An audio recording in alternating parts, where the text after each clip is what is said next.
नमस्कार, स्वागत है आपका। मैं हूं आपके साथ आशा झा। पहलगाम आतंकी हमले और ऑपरेशन सिंदूर के बाद भारत सरकार आतंकवाद के खिलाफ अपने जीरो टॉलरेंस के संदेश को वैश्विक पटल पर रखने का प्लान तैयार कर रही है। इसके लिए सर्वदलीय डेलीगेशन तैयार है। सरकार 7 टीमें भेजेगी जो दुनिया को बताएंगे किस तरह से पाकिस्तान आतंक को पालता पोसता है और भारत आतंकियों के खिलाफ एक मत है।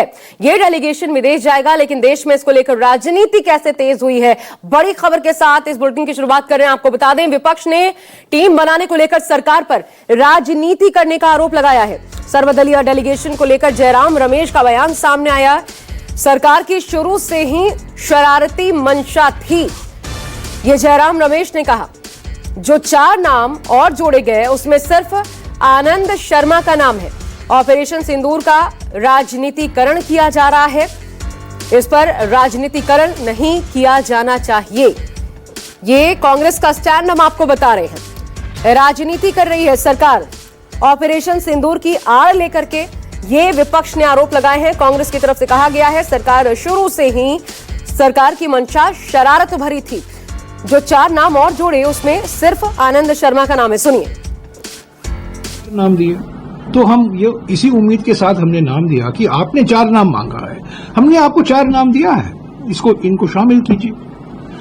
सरकार की मंशा तो पहले से ही शरारती मंशा थी। ये खेल खेला जा रहा था कि ताकि ये औपचारिकता खत्म हो जाए, बातचीत हो गई है। तो उन्होंने 4 और नाम जोड़े हैं जो हमारे लिस्ट में नहीं है। हमारे लिस्ट से एक ही नाम लिया, आनंद शर्मा जी। मैं समझता हूं ये राजनीतिकरण हुआ है, ये सीधा नहीं करना होना चाहिए था। ईमानदारी से काम करना चाहिए। विपक्ष और सत्ता दल के पार्टी के बीच में एक ट्रस्ट होना चाहिए, विश्वास होना चाहिए।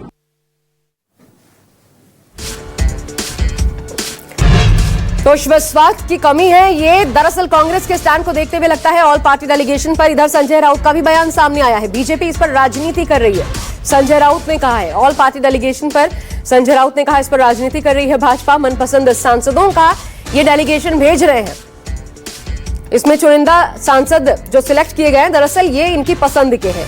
ये क्या नौटंकी चल रही है, संजय राउत ने सवाल खड़े किए। ऑल पार्टी डेलीगेशन को लेकर के सरकार के साथ मतभेद उभर कर सामने आ रहे हैं। देखिए, भारतीय जनता पार्टी इस मामले में भी राजनीति कर रही है, ये ठीक नहीं है।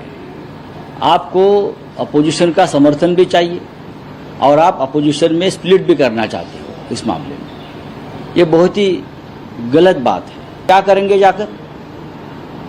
इस इशू का आप अंतर्राष्ट्रीयकरण करना चाहते हो। मोदी ने अब तक इतनी विदेश यात्रा की, वो फेल हो गए, उसका मतलब या आप बताइए ना, आपने क्या किया? फिर एक देश भी आपके साथ खड़ा नहीं रहा प्रधानमंत्री जी के साथ, तो ये जाने से क्या होगा हमारे लोग।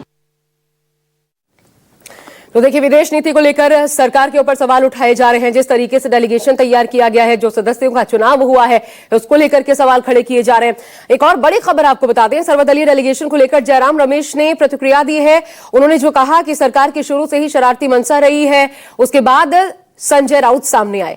उन्होंने भी क्या कहा आपने सुना।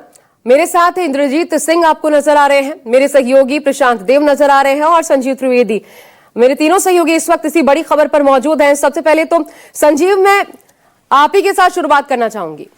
और संजीव, जरा ये समझाइए, ये स्थिति जो बनी नजर आ रही है, ऑपरेशन सिंदूर जिस पर एकजुटता होनी चाहिए थी, उस पर ये कम से कम, भले यहां विरोध के स्वर सामने आ रहे हैं, लेकिन ये जो 59 या 57 सदस्य कुल मिलाकर के चुने गए हैं, ये किस तरीके से डिसाइड किया गया है? क्या पूरी तरह सरकार जो चाहती थी वही नाम तय किए गए हैं, या बाकी दलों से जो मांगा गया, अगर कांग्रेस या शिवसेना इनको छोड़ दे, यूबीटी ग्रुप, तो बाकी सभी सरकार के साथ हैं? यह देखिए, किसी भी दल की तरफ से कांग्रेस की तरह का कोई ऑब्जेक्शन तो सामने आ नहीं रहा है। लिहाजा ये मानकर चला जा सकता है कि सबों को इस बात की स्वीकार्यता है कि उनके जो नाम दिए गए हैं वो उचित नाम है। जैसे अब और भी दल हैं, शिवसेना, उद्धव ठाकरे, या तृणमूल कांग्रेस, या आम आदमी पार्टी, या समाजवादी पार्टी, इन सब के नुमाइंदे भी उस दल में हैं।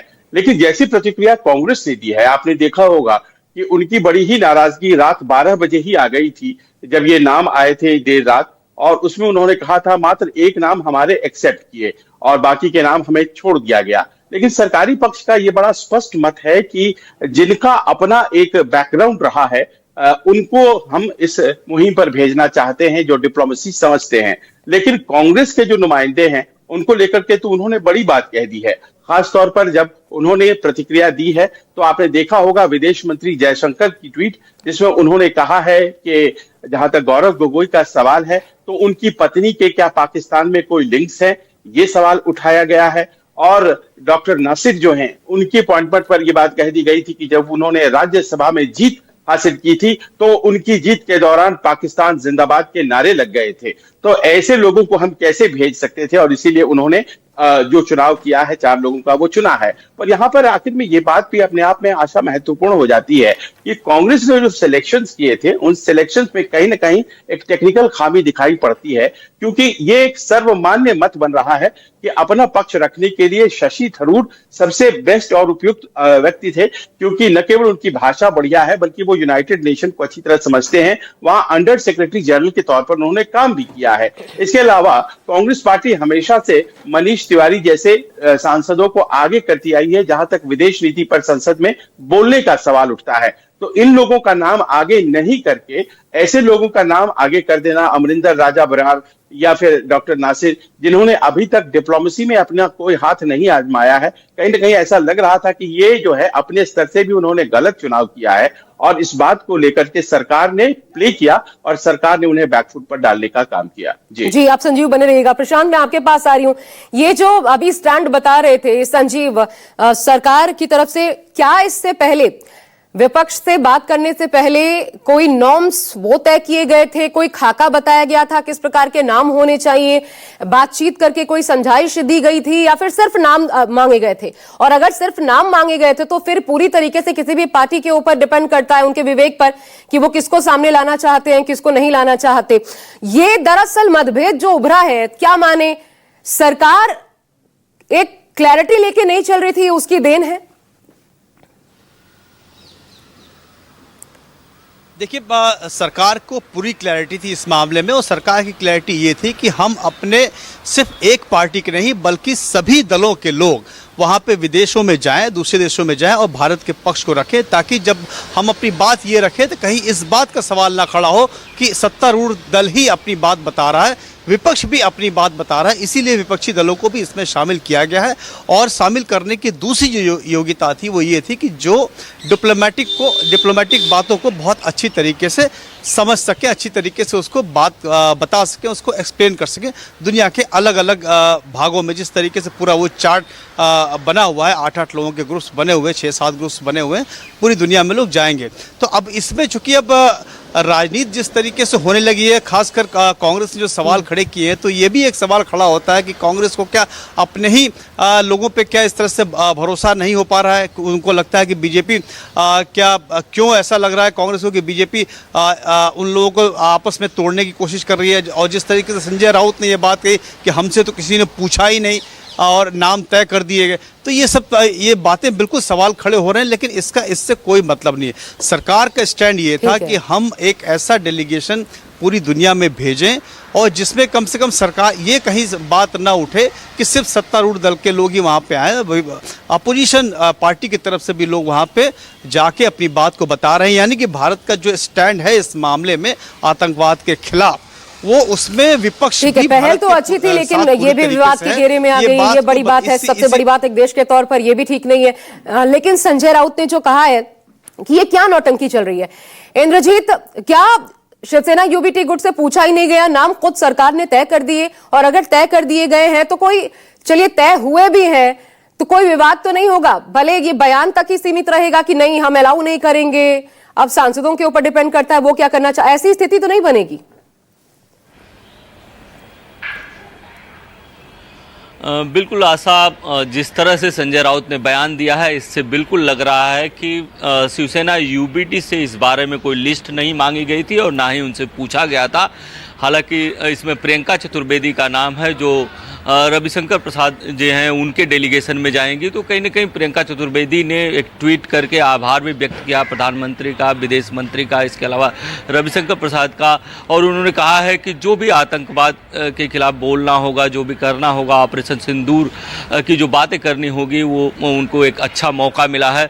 तो उन्होंने आभार व्यक्त जरूर किया है, लेकिन इससे निश्चित तौर पर संजय राउत नाराज हैं। और संजय राउत ने कहा है कि ऐसे डेलीगेशन की ज़रूरत ही नहीं थी। संजय राउत ने आगे यहाँ तक कहा है कि पॉलिटिकल टूरिज्म है। तो कहीं कहीं जो नाराज़गी है, पूरी नाराज़गी इस बात को लेकर ही है कि जो लिस्ट में चयन हुआ है नेताओं का, उसमें जो विपक्षी नेता हैं शायद उनसे पूरी तरह से राय नहीं ली गई। लेकिन सरकार की भी अपनी एक मजबूरी है कि सरकार चाहती है कि ऐसे ही नेताओं को भेजा जाए जिनको कि डिप्लोमेसी की समझ हो, विदेशों में अपनी बात अच्छे से रख सकें। और जिन इलाकों में जो लोग अच्छे से अपनी बात रख सकते हैं, उनके पहले से पकड़ होंगे, उन्हीं नेताओं का चयन किया गया है। यही कारण है कि विपक्ष में कुछ पार्टियों की नाराजगी दिख रही है, चाहे वो कांग्रेस हो, चाहे शिवसेना यूबीटी हो। हालांकि अब इसको देखने से ऐसा लगता है, और जिस तरह से प्रियंका चतुर्वेदी ने स्वागत किया है, इससे ऐसा लग रहा है कि ये नाराजगी इस बयान तक ही सीमित रह जाएगी, इसके आगे ये नाराजगी नहीं जाएगी। ये होना भी चाहिए, क्योंकि एक देश के तौर पर ये एकजुटता पूरे विश्व में जाकर के अगर प्रदर्शित करनी है तो पहले तो घर में वो एकजुटता नजर आनी चाहिए। लेकिन सरकार पर बार बार आरोप लगते हैं कि जब सर्वसम्मति की बात आती है उसमें कहीं ना कहीं मोदी सरकार विफल रहती है। तो क्या ये भी एक ऐसा मामला? बहरहाल